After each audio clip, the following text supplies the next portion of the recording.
Eu sinceramente fiquei muito assustado com a repercussão que teve o episódio de ontem do Flow Podcast, que contou com a presença da Tabata Amaral e do Kim Kataguiri.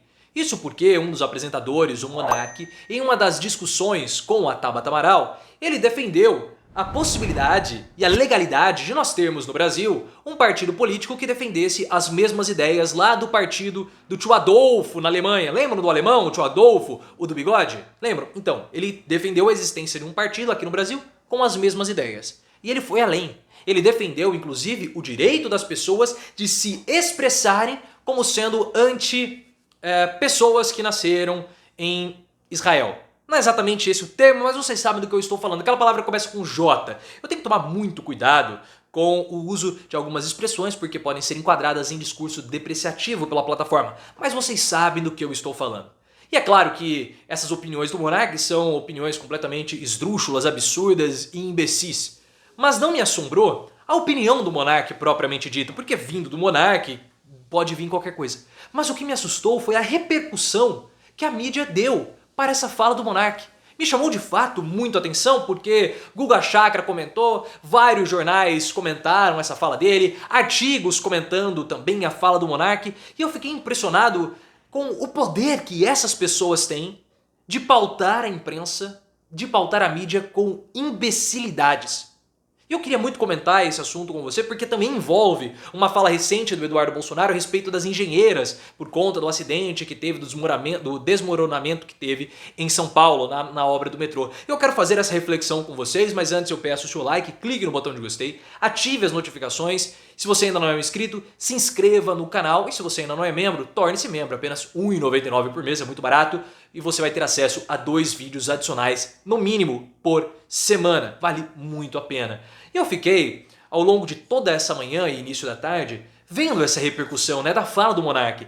E o Monark, pessoal, ele não é absolutamente ninguém.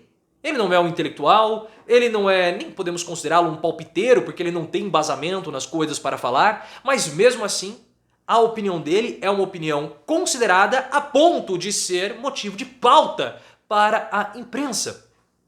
E me chama muita atenção que essas pessoas elas têm uma capacidade de pautar a imprensa que é impressionante. Com Bolsonaro foi da mesma forma.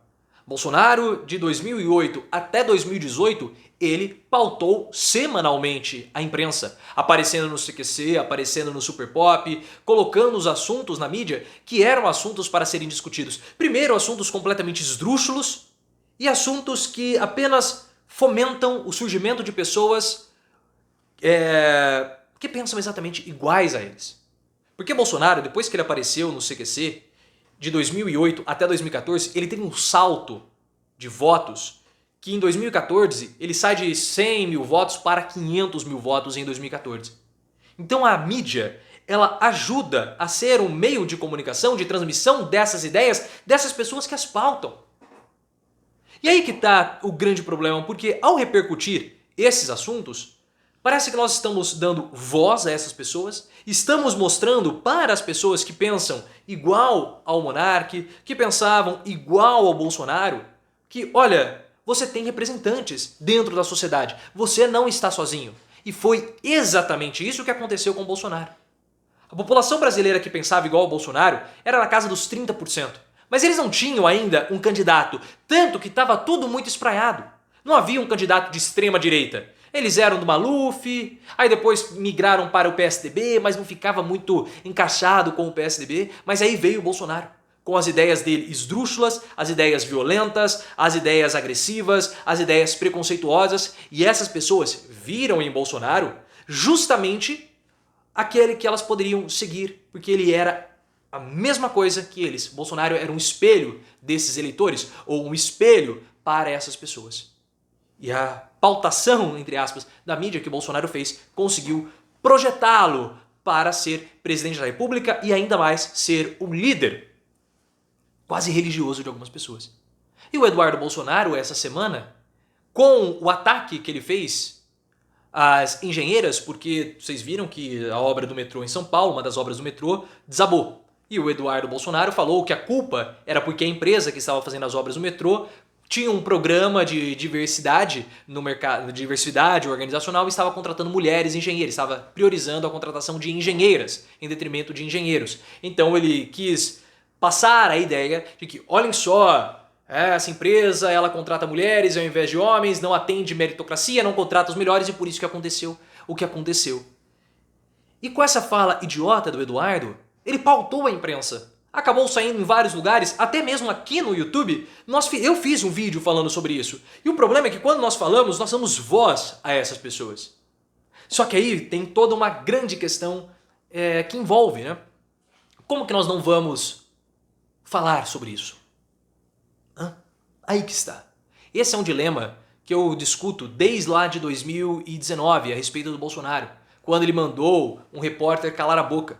Aquela fala do Bolsonaro foi uma fala positiva para todo mundo, inclusive para o repórter. Foi positiva para o Bolsonaro, porque ele acabou se consolidando, acabou mandando um recado para o gado bolsonarista que aplaudiu de pé.